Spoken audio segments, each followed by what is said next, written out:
వెలుగుకి స్వాగతం. ఈనాటి వార్తా విశేషాలు. అట్టడుగు స్థాయి వ్యక్తి జీవితాన్ని మార్చేలా ప్రభుత్వ విజన్ ఉండాలని ఏపీ సీఎం నారా చంద్రబాబు నాయుడు తెలిపారు. వికసిత్ ఆంధ్రప్రదేశ్ 2047 కోసం విజన్ డాక్యుమెంట్ పై నీతి ఆయోగ్ తో చంద్రబాబు చర్చించడం జరిగింది. వికసిత్ భారత్ 2047 కు ప్రణాళిక సిద్ధం చేస్తున్నట్లు వికసిత్ ఆంధ్రప్రదేశ్ 2047 విజన్ డాక్యుమెంట్ తయారు చేయడంపై నీతి ఆయోగ్ తో చర్చించడం జరిగింది. రానున్న రోజుల్లో ఆంధ్రప్రదేశ్ రాష్ట్ర అభివృద్ధికి చేపట్టవలసిన కార్యక్రమాలు, ప్రాజెక్టులపై సమావేశంలో చర్చించడం జరిగింది. ఈ సమావేశంలో మంత్రులు నారా లోకేష్, పయ్యావుల కేశవ్, రాష్ట్ర ప్రభుత్వ ప్రధాన కార్యదర్శి నీరబ్ కుమార్ ప్రసాద్, వివిధ శాఖల అధికారులు పాల్గొన్నారు.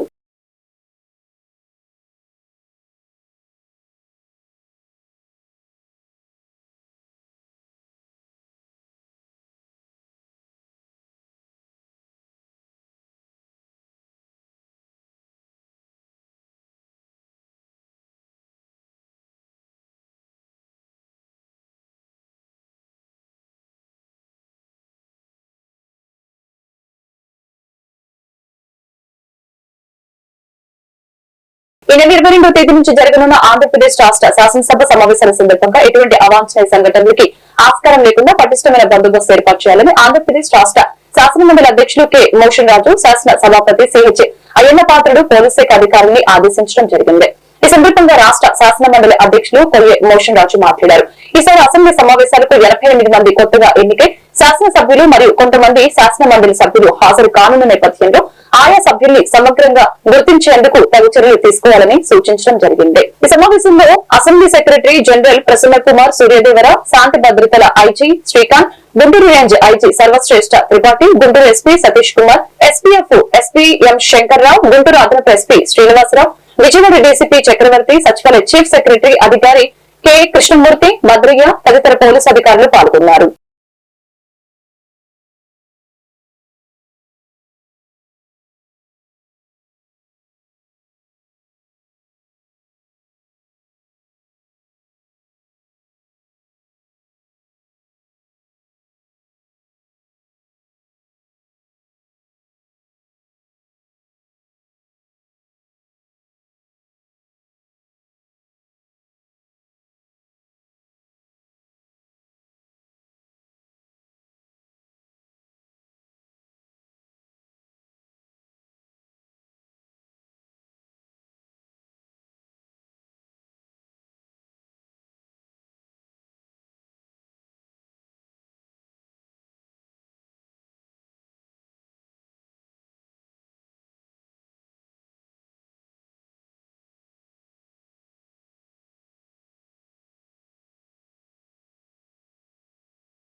జంగారెడ్డిగూడెం బస్టాండ్ ఆవరణంలో హెల్మెట్ వాడకంపై సీఏ రాజేష్, ఎస్ఐ జ్యోతి బాస్ ఆధ్వర్యంలో అవగాహన కార్యక్రమాన్ని చేపట్టడం జరిగింది. ఆంధ్రప్రదేశ్ రాష్ట్ర లీగల్ సర్వీస్ అథారిటీ మేరకు Jangareddygudem junior civil judge Kishore Kumar, DSP Ravichandra ఆధ్వర్యంలో హెల్మెట్ పై అవగాహన సదస్సు. ఈ కార్యక్రమంలో స్థానిక సీఏ రాజేష్ మాట్లాడారు. ప్రతి ఒక్కరూ హెల్మెట్ వాడి విలువైన ప్రాణాలు కాపాడుకోవాలని పిలుపునిచ్చారు. ఎంతో మంది హెల్మెట్ లేకపోవడంతో తమ ప్రాణాలు కోల్పోతున్నారని తెలియజేశారు. కాబట్టి ప్రతి ఒక్కరూ ప్రభుత్వ నిబంధనల ప్రకారం తప్పకుండా హెల్మెట్ ధరించాలి. హెల్మెట్ ఉపయోగించుకుంటే చట్టపరమైన చర్యలు తప్పవని హెచ్చరించారు. ఏదైతే అత్యంత గట్టిగా ఉంటుందో, బండరాయిలో ఉంటుందో ఆ రోడ్డు మనకు తలకు తగలటం వల్ల మనకి అత్యంత ప్రమాదకరం. కాబట్టి అందరూ కోమకి వెళ్ళిపోయి కొన్ని రోజులు కూడా ఈ యొక్క రక్తనాలను చిక్కించిపోయి మొత్తం బ్రెయిన్లోకి ప్రవేశించి మనం చనిపోయే పరిస్థితి కూడా వస్తుంది. కాబట్టి మన పైన చాలా మంది కుటుంబ సభ్యులు అనగా మన భార్య పిల్లలు, మన అక్క చెల్లెళ్ళు, మన తల్లిదండ్రులు, ఇతరత్ర కుటుంబ సభ్యులందరూ కూడా ఆధారపడి ఉంటారు. కాబట్టి వాళ్ళ కోసమైనా సరే, వాళ్ళ యొక్క జీవన విధానం కోసం, వాళ్ళ యొక్క జీవితం కోసం మనమందరూ కూడా మన పిల్లల కోసం మనం హెల్మెట్ని ధరించాలి. హెల్మెట్ ఉపయోగించుకుంటే మన యొక్క కుటుంబమే కాదు, మన యొక్క దేశానికి, మన రాష్ట్రానికి కూడా మనం అన్ని కూడా మంచి చేసినట్టు జరుగుతుంది. ముఖ్యంగా ఎవరైతే టూ వీలర్స్ వాళ్ళు కూడా ఈ హెల్మెట్ ధరించడం, అట్లాగే ఇన్సూరెన్స్ కూడా కంపల్సరీగా పాటించాలి, లైసెన్స్ కంపల్సరీ పాటించాలి, ఇన్సూరెన్స్ కూడా కంపల్సరీగా తీసుకోవాలి. అట్లాగే కారు ఎవరైతే 4 వీలర్స్ ఉన్నారో వారు కూడా ఈ యొక్క సీట్ బెల్ట్ కూడా మనం ధరించాలి, ప్రయాణం చేయాలి. ఆ సీట్ బెల్ట్ వల్ల ఏమైతే ఏదైనా అనుకోకుండా ఈ విధంగా ప్రమాదం జరిగితే మన యొక్క స్టీరింగ్ కానీ మన దేహానికి మన ఈ యొక్క గుండెపాటుకి తగిలి మన యొక్క ప్రాణాన్ని విడిచే పరిస్థితి వస్తుంది. కాబట్టి ప్రతి ఒక్కరు కూడా ప్రజలందరూ కూడా ఈ రోజు ఈ యొక్క అవగాహన సదస్సు ర్యాలీని మీరు సద్వినియోగం చేసుకుని ఎక్కడి నుంచైనా సరే ఎవరైతే మంచి హెల్మెట్లు కొనుక్కోండి, ప్రతి ఒక్కరు హెల్మెట్ ని ధరించి మీ యొక్క ప్రాణాన్ని కాపాడమని చెప్పి మేము కోరుకుంటామన్నా మా పోలీస్ తరఫున, సర్కిల్ పోలీస్ తరఫున. అట్లాగే ఒక మహత్తరమైన కార్యక్రమం మన ఆంధ్రప్రదేశ్ అమరావతి వారు అత్యంత గౌరవ కోర్టు వారి యొక్క ఉత్తర్వులకు రాష్ట్రం మొత్తం కూడా ఈ యొక్క కార్యక్రమం చేయడం చాలా సంతోషం.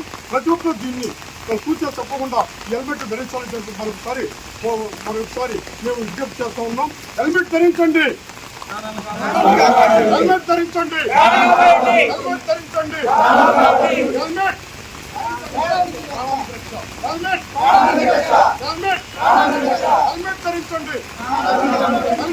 నియోజకవర్గం ఏదైనా ప్రజల శ్రేయస్సే భవితే ముఖ్యమని పోలవరం శాసనసభ్యులు చిర్రి బాలరాజు తెలిపారు. భారీగా కురుస్తున్న వర్షాల కారణంగా వెల్లేరుపాడు మండలానికి బోర్డర్ అయిన తెలంగాణలో అశ్వరావుపేట నియోజకవర్గం బోర్డర్ సమీపంలో గల నారాయణపురం శ్రీ కట్టమైసమ్మ గుడి సమీపంలో చెరువు వద్ద సుమారు 30 మంది ప్రజలు చిక్కుకున్నారని తెలుసుకుని పోలవరం ఎమ్మెల్యే చిర్రి బాలరాజు, అశ్వరావుపేట ఎమ్మెల్యే జారీ ఆదినారాయణ వెంటనే స్పందించారు. అధికారులతో మాట్లాడి వెంటనే హెలికాప్టర్ తెప్పించి వారిని కాపాడినందుకు పోలవరం శాసనసభ్యులు చిర్రి బాలరాజు అభినందనలు తెలిపారు.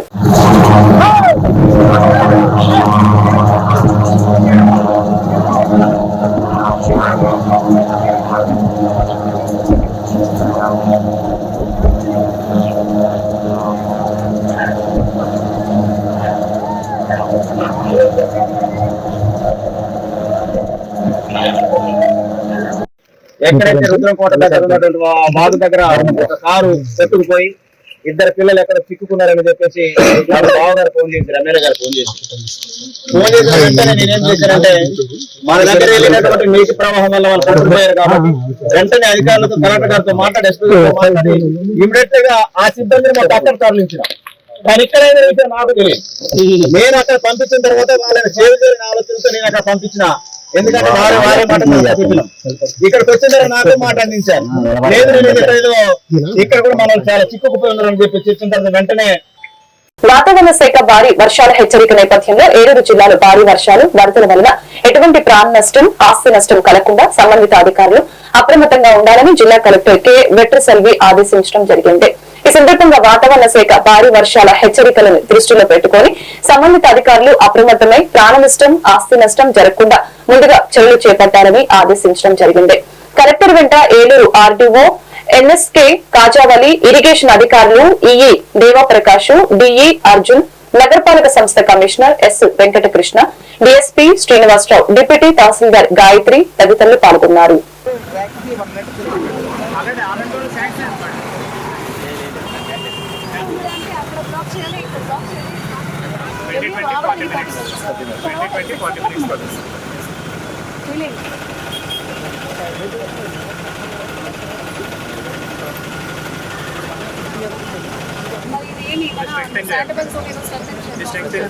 స్టార్ట్ చేసి don't wait for any other thing.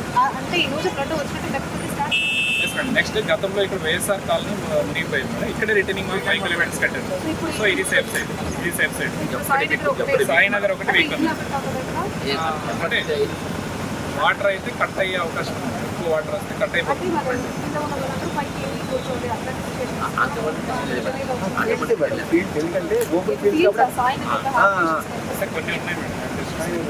కొన్ని ఉన్నాయి మేడం, ఇక్కడ ఉన్నాయి.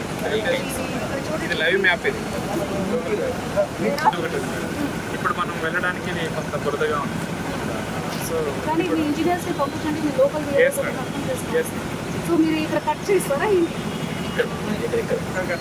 కట్ చేయాల్సింది ఎంఆర్సీ కాలనీ దగ్గర. ఇక్కడ ఏమైనా ఫ్లడ్డింగ్ సిచ్యువేషన్ గతంలో జరిగిందా? ఇందిరమ్మ కాలనీ కొమడవల్లి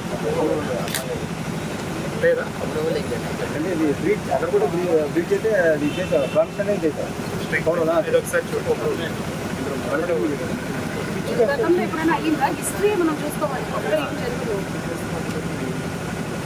ఎక్కడ కట్ చేశారన్నారు?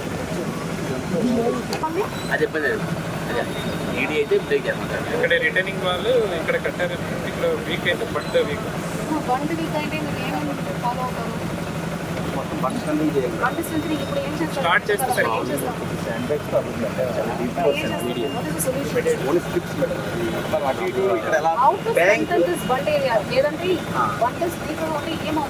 ఏలూరు జిల్లా ఏజెన్సీ కుక్కునూరు వేలేరుపాడు మండలంలో ఎడతెరపి లేకుండా కుండిపోత వర్షానికి కోనూరు దాసవరం గుండేటు వాగు ప్రవహించడంతో పలు గ్రామాలకు రాకపోకలు నిలిచిపోయాయి. ఎగువ తెలంగాణ రాష్ట్రం అస్పరావుపేట మండలం పెదవాగు ప్రాజెక్టు భారీగా నీరు చేరటంతో కట్టపై నుంచి వరద ఉధృతంగా ప్రవహిస్తూ ఉంది. పలు గ్రామాలకు రాకపోకలు నిలిచిపోయాయి. పేదవాగు ప్రాజెక్టు దిగువనున్న ఏజెన్సీ గ్రామాల ప్రజలు వరద భయంతో బిక్కుబిక్కుమంటూ భయాందోళనలో ఉన్నారు.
పెద్దవాగు వరద ముప్పనికి గురైన వేలేరుపాడు మండలం అల్లూరి నగర్ వాసుల్ని పరామర్శించి భరోసాను నింపిన జిల్లా కలెక్టర్ కె వెట్టిసెల్వి, ఎస్పీ కొమ్మి ప్రతాపం, శివకిషోర్ ప్రజల్ని ముఖ్యంగా గర్భిణులు, చిన్నపిల్లలు, వృద్ధుల్ని అత్యవసర వరద సహాయ కేంద్రాలకు తరలించాలని అధికారిని ఆదేశించడం జరిగింది.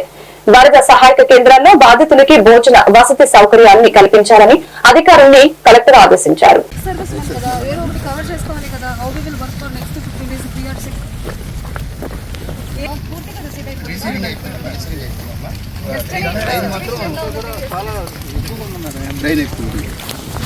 కాబట్టి రిజిస్టర్ చేయలేకపోయిన మెసేజ్ పెట్టారు. ఇప్పుడు తగ్గిపోయింది కాబట్టి మొదలు పెట్టారు. వాళ్ళు మరి పోల్స్ పోయినాయంట, రిజిస్టర్ చేస్తున్నారు.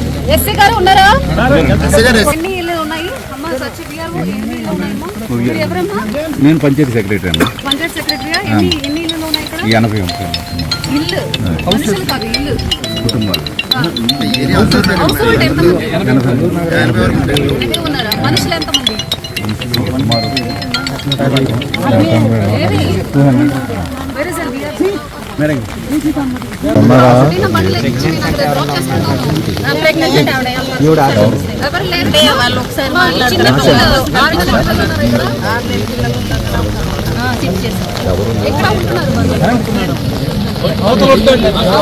ఈ 40 ఇంట్లో ఎవరు సరే అందరూ జాగ్రత్తగా ఉండండి. మేము చెప్పండి, మా విఆర్ఓ చెప్పండి, మీరు వింటే మీ అందరూ భద్రత సేఫ్గా ఉంటారు. అర్థమైందా? సరే వాళ్ళ షిఫ్ట్ చేసేయండి. వర్షం కోసం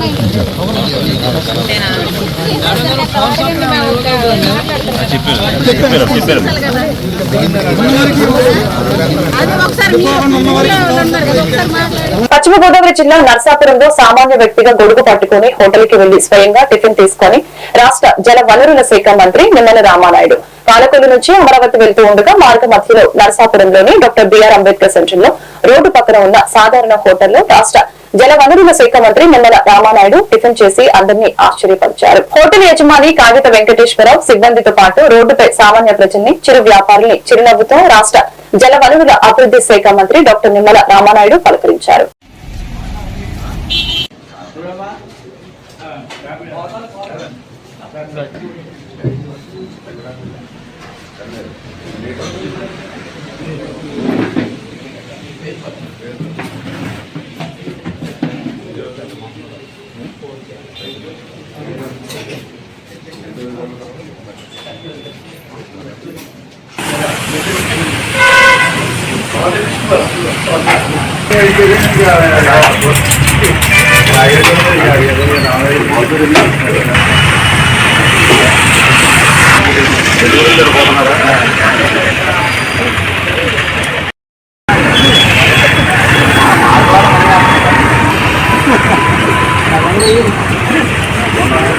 పశ్చిమ గోదావరి జిల్లా పాలకొల్లు మంచినీటి సరఫరా పథకాన్ని పరిశీలించిన రాష్ట్ర జలవనరుల శాఖ మంత్రి నిమ్మల రామానాయుడు. ఈ సందర్భంగా మీడియాతో మాట్లాడారు. జగన్ 5 ఏళ్ల పాలనలో ప్రజల ఆరోగ్యం కోసం గత టీడీపీ ప్రభుత్వ హయాంలో 5,350 కోట్లతో చేపట్టిన మంచినీటి ప్రాజెక్టును గాలికి వదిలివేసి నిధుల్ని సైతం దారి మళ్లించారని మండిపడ్డారు. తాగునీటి కోసం కేటాయించిన 5,350 కోట్ల నిధుల్ని దారి మళ్లించి పేదల ఆరోగ్యంతో చెలగాటమాడుతున్న ప్రతి ఒక్కరిని శిక్షిస్తామని హెచ్చరించారు.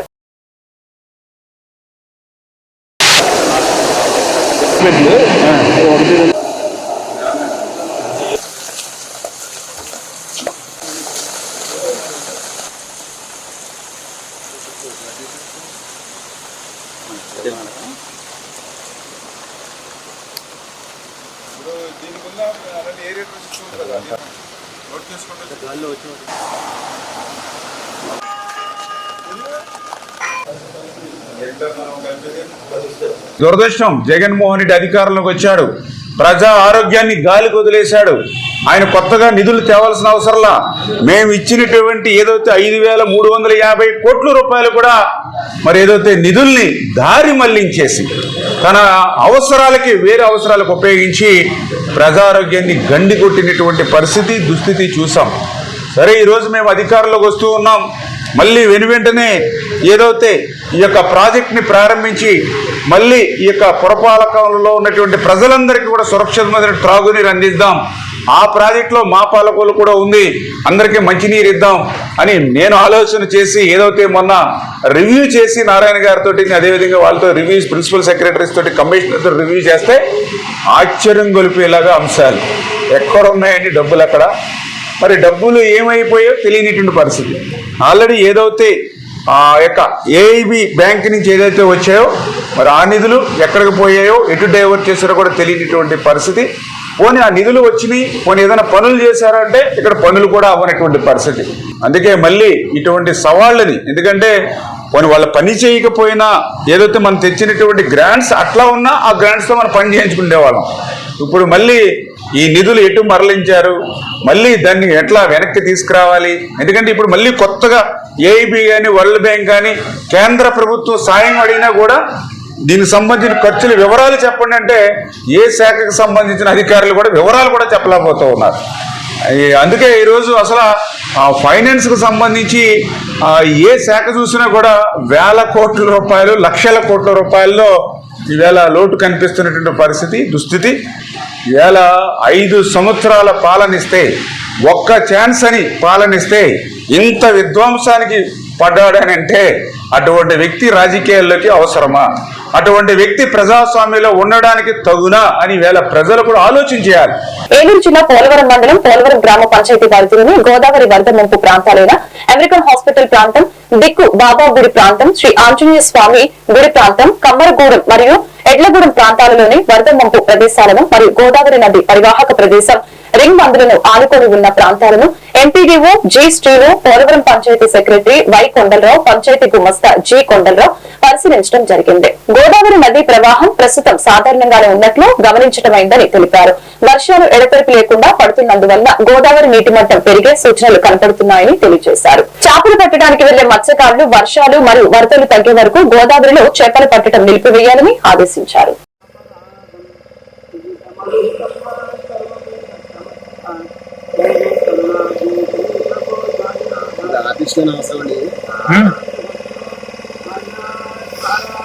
ఆఫీస్ కోసం వచ్చారండి.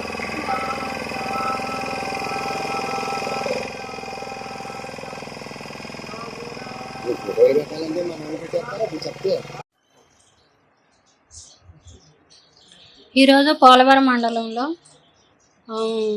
భారీ వర్షాలు 2 రోజుల నుంచి కురవటం వల్ల బాగా ఎక్కడ పడితే అక్కడ వాటర్ నిల్వ ఉండటం, అలాగే గోదావరి కూడా ఉధృతంగా అవటం వల్ల మేము నిన్న ఇవాళ కూడా ఆ పాయింట్స్ వనరబుల్ పాయింట్స్ని సందర్శించడం జరిగింది. అమెరికన్ హాస్పిటల్ పాయింట్, ఆంజనేయ స్వామి గుడి పాయింట్, బిక్కీ బాబా గుడి పాయింట్, ఎడ్లగూడెం, కమ్మరగూడెం ఈ పాయింట్స్ అన్ని మేము చూడటం జరిగింది. అక్కడ ప్రస్తుతం మాత్రం వరద ఫ్లడ్ ఎఫెక్టెడ్ అనేది అంత ప్రమాదకరంగా లేదు, మామూలుగానే ఉంది పోలవరంలో. కానీ వర్షం నీళ్ళు అనేవి అక్కడక్కడ బాగా నిల్వ ఉండటం వల్ల ఇరిగేషన్ డిపార్ట్మెంటు, పంచాయతీ డిపార్ట్మెంట్ వాళ్ళు ఆయిల్ ఇంజన్లతో ఆ వాటర్ని తోడి నదిలోకి పంపించడం జరుగుతుంది. ఎక్కడికక్కడ వాటర్ నిల్వ ఉండకుండా చేపట్టే చర్యలు చేస్తున్నాము. అలాగే పంచాయతీ వారి ద్వారా పారిశుద్ధ్య కార్యక్రమాలు కూడా చేపట్టడం జరుగుతుంది. ఎక్కడ చెత్త ఉండకుండా, వాటర్ నిల్వ ఉండకుండా, అలాగే పొడి వాతావరణంలో ప్రస్తుతం వర్షం వల్ల బ్లీచింగ్ స్ప్రే చేయటం ఇబ్బందికరంగా ఉంటుంది కాబట్టి పొడి వాతావరణం ఉన్నప్పుడు బ్లీచింగ్ స్ప్రే చేయించటము, ఫినాయిల్ కానీ ఇలాగా ఆయిల్ బాల్స్ వేయటం ఇవన్నీ కూడా మేము శానిటేషన్ చర్యలు చేపడుతున్నాము. ఇవాళ మాత్రం వరద ముంపుకు గురయ్యే పాయింట్లని సందర్శించడం జరిగింది. అలాగే గోదావరిలో 2-3 బోట్లు వెళ్ళటం వల్ల వాళ్ళని హెచ్చరించి ప్రమాదకరంగా వాతావరణం ఉంది కాబట్టి మీరు వెంటనే వెకేట్ చేయించాలని వాళ్ళని వెంటనే పంపించడం జరిగిందండి. ఈ వార్తలు ఇంతటితో సమాప్తం. మరొక బిల్టన్ మళ్ళీ కలుద్దాం. నమస్కారం.